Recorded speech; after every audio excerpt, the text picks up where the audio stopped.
मूळचा लातूर जिल्ह्यातील रहिवासी असणारा गणेश दत्तू कोळी अत्यंत हुशार आणि कष्टाळू तरुण. हा तरुण 2021मध्ये संभाजीनगरमधील SRPF म्हणजेच राज्य राखीव पोलीस दलामध्ये पोलीस शिपाई म्हणून नोकरीला लागला.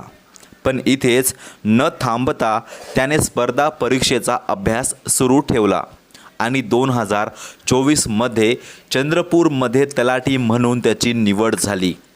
एका पाठोपाठ यश मिळवणाऱ्या गणेशच्या आयुष्यात मार्च 2026मध्ये बीडच्या दीपाली धनंजय कोळी या मुलीचं स्थळ आलं. ती अंबेजोगाई येथील फॉरेन्सिक विभागामध्ये कंत्राटी कर्मचारी म्हणून नोकरीला आहे. दरम्यान 13 मेच्या रोजी बीडच्या रविराज मंगल कार्यालयामध्ये दोघांचा विवाह सोहळा मोठ्या थाटामाटामध्ये पार पडला. पण लग्नाच्या अवघ्या 12 दिवसामध्ये असं काही झालं की 25 मेच्या रोजी गणेश कोळी या नवविवाहित तरुणानं जगाचा कायमचा निरोप घेतला. हातावरील लग्नाच्या मेहंदीचा रंगही अजून नीट उतरला नव्हता. तोच गणेशने अंबाजोगाई येथील दीपाली राहत असलेल्या खोलीमध्ये गळफास घेऊन आत्महत्या केली. या प्रकरणी आता 4 जूनला अंबाजोगाई शहर पोलीस ठाण्यामध्ये पत्नी दीपालीच्या विरोधात फिर्याद दाखल झाली असून त्यातील घटनाक्रम अक्षरशः हादरून टाकणारा आहे. त्यामुळे गणेशसोबत नेमकं काय घडलं, त्याने इतकं टोकाचं पाऊल नक्की का उचललं, या संदर्भात दाखल झालेल्या FIRमध्ये काय सांगण्यात आलं हेच आपण या व्हिडिओमध्ये जाणून घेण्याचा प्रयत्न करूया. जर तुम्ही अजूनसुद्धा आपल्या या यूट्यूब चॅनेलला सबस्क्राईब केले नसेल तर आताच सबस्क्राईब करा आणि हा व्हिडिओ शेवटपर्यंत बघा. तलाठी गणेश कोळीची आई सुनंदा दत्तू कोळी यांनी अंबाजोगाई शहर पोलिसांकडे 29 मेला आपला सविस्तर जबाब दिला होता. त्यानुसार आता 4 जूनला दीपाली धनंजय कोळी हिच्यावर BNS कायद्याच्या कलम 108 नुसार आत्महत्येस प्रवृत्त केल्याप्रकरणी गुन्हा दाखल झाला. सुनंदा कोळी यांनी दाखल केलेल्या फिर्यादीनुसार त्या एक अंगणवाडी सेविका असून लातूरच्या औसा तालुक्यातील नंदुर्गा येथील रहिवासी आहेत. त्यांचा गणेश हा मुलगा 2024 पासून चंद्रपूरमध्ये तलाठी म्हणून नोकरी करत होता. तर अलीकडेच म्हणजे मार्च 2026मध्ये बीडच्या धर्मराज कोळी यांची मुलगी दीपाली बरोबर गणेशचं लग्न ठरलं.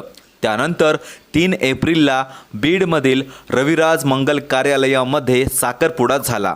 पुढे 13 मेच्या रोजी याच मंगल कार्यालयामध्ये लग्न सोहळाही पार पडला. आता लग्न झाल्यानंतर कुलदैवताच्या दर्शनासाठी म्हणून गणेश आणि दीपाली कर्नाटकातील यादगिरीला गेले होते. त्यावेळी परत येताना गुरुवारी संध्याकाळी दीपालीला तिच्या मोबाईलवर कुणाचा तरी कॉल आला. त्यावर कुणाचा कॉल आहे असं गणेशने विचारल्याने ती तोंड बाजूला करून समोरच्या व्यक्तीला बोलली आणि लगेच मोबाईल बंद केला. हा कॉल कुणाचा होता याबद्दल माहिती देण्यास तिने गणेशला स्पष्टपणे नकार दिला. खरं तर तेव्हाच गणेशच्या मनामध्ये संशयाची पाल चुकली होती. पण पुढे जे घडलं ते आणखी धक्कादायक होतं. सोमवारी 18 मेला घरी सत्यनारायणची पूजा झाली. पण दुसऱ्या दिवशी मंगळवारी गणेश नाराज असल्याचं दिसून आलं. त्यावर आई सुनंदा यांनी विचारपूस केल्यानंतर गणेशने सांगितलं की दीपाली रात्री माझ्याजवळ आली नाही, ती वेगळंच वागत होती. आता मुलानं असं सांगितल्यावर सासू सुनंदा गोंधळात पडल्या. त्यांनी या संदर्भात दीपालीला विचारपूस केली असता ती म्हणाली की मला प्रॉब्लेम आहे. नंतर माहेरी जायचं म्हणून आजोबांना बोलावून घेतलं आणि सासरच्या मंडळींनी जाऊ नको म्हटलं तरीही ती बीडला निघून गेली. दरम्यान दीपाली माहेरी गेल्यानंतर 2 दिवसांनी तिला सासूनं कॉल करून सासरी यायला सांगितलं. पण मी ड्युटीला अंबाजोगाईला आली, तुम्ही तुमच्या मुलाला अंबाजोगाईला पाठवून द्या असं दीपाली आपल्या सासूला म्हणते. पुढे सासूशी बोलत असताना दीपाली असंही म्हणाली की माझ्या नातेवाईकांनी हे लग्न माझ्या मनाविरुद्ध लावून दिलं, त्यामुळे मला गणेशसोबत राहायचं नाही असं म्हणून दीपालीने फोन ठेवला.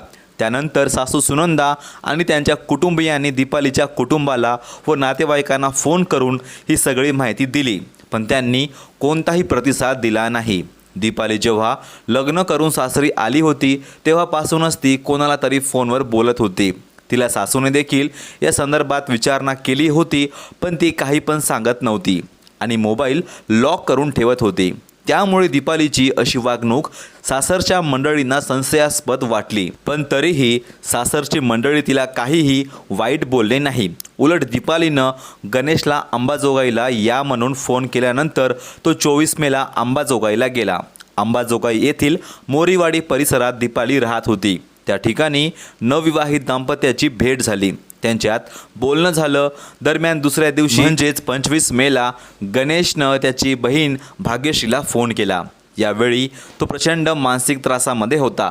तो रडत रडत बहिणीला म्हणाला की दीपालीसोबत लग्न करून आपली खूप मोठी फसवणूक झाली आहे. तिचे कोणत्या तरी मुलासोबत प्रेमसंबंध आहे असं तिने डायरीमध्ये लिहून ठेवलं होतं आणि ती डायरी मी वाचली.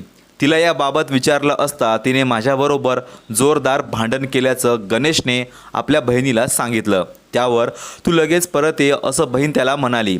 पण त्यानंतर गणेशने आपला फोन बंद केला. पुढे त्याच दिवशी दुपारी 2:30 वाजेच्या सुमारास नातेवाईक धीरज कोळी यांनी गणेशच्या कुटुंबाला फोन करून माहिती दिली की त्याचा अपघात झाला. आता ही बातमी कळताच गणेशचे कुटुंब, आईवडील हे सर्व गावाकडून लगेच अंबाजोगाईला निघाले. पण अंबाजोगाईत आल्यानंतर त्यांना कळालं की गणेशने दीपाली राहत असलेल्या घरामध्ये आत्महत्या केली. त्याने गळफास लावला आणि त्याने आपली जीवनलीला संपवली. त्याचा मृतदेह शासकीय रुग्णालयात नेण्यात आला होता. दरम्यान गणेशच्या मृत्यूला दीपाली कारणीभूत असल्यामुळे तशी तक्रार घ्या म्हणून गणेशचा कुटुंब दिवसभर आणि रात्रीसुद्धा अंबाजोगाईत थांबला होता. पण घटनेनंतर लगेच दीपाली विरोधामध्ये कोणताही गुन्हा दाखल झाला नाही. दुसऱ्या दिवशी पोस्टमॉर्टम झाल्यानंतर गणेशचा मृतदेह गावाकडे आणून अंत्यविधी उरकण्यात आली. तर मंडळी हा सगळा घटनाक्रम अंबाजोगाई शहर पोलिसात दाखल झालेल्या फिर्यादी सांगण्यात आला.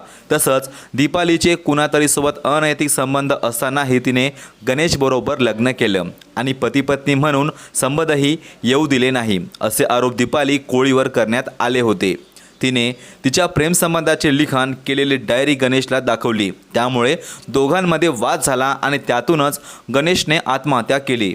त्यामुळे दीपाली धनंजय कोळी हीच त्याच्या आत्महत्यास कारणीभूत असल्याचं फिर्यादीत सांगण्यात आलं. त्यानुसार तिच्यावर गुन्हासुद्धा दाखल झाला. आता या प्रकरणाचा पुढील तपास पोलीस उपनिरीक्षक वरिष्ठ कागणे करत असून यात आणखी काही खुलासे होतात का ते पाहणं अतिशय महत्त्वाचं आहे. पण पत्नीच्या कारनाम्यामुळे लग्नानंतर अवघ्या 12 दिवसात गणेशला आपला जीव गमवावा लागल्याने या घटनेबद्दल लातूर, बीड, चंद्रपूरसह सगळीकडे हळहळ व्यक्त केली जात आहे.